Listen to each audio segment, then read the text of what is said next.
In today's video, I'm going to teach you how to earn Steam money using your inventory, and we'll do it in just 5 minutes. So let's dive right in. First, you'll want to open your Steam application.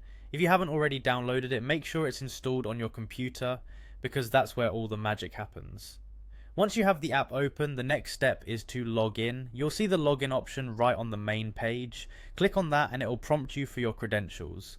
Now you'll need to enter your account name and password. Remember, your account is the key to accessing your inventory, so make sure your information is entered correctly. After you've entered your details, simply click on sign in to proceed.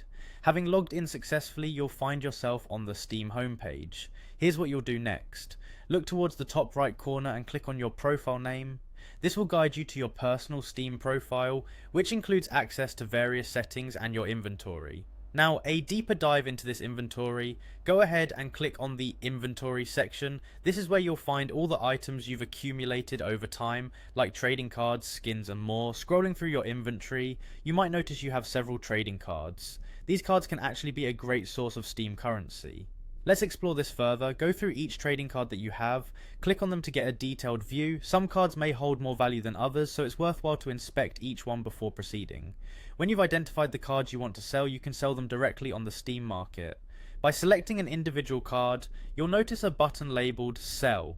Click this, and it will open a field where you can set your price. The buyer pays field is crucial here. You'll want to enter a competitive price, something that entices buyers, while still being profitable for you. Finally, once you've set the appropriate price, click OK, put it up for sale. This confirms your listing and makes your item visible to the wider Steam community. With your cards listed, you can easily track everything by navigating to the community tab. Here, select the market section to see all your current listings. This view gives you a comprehensive look at what's on sale, helping you track sales and adjust prices if needed. So there you have it, a practical guide to turning your Steam inventory into real Steam money. Stick around for more tips and tricks to enhance your gaming experience. Thanks for watching and happy selling.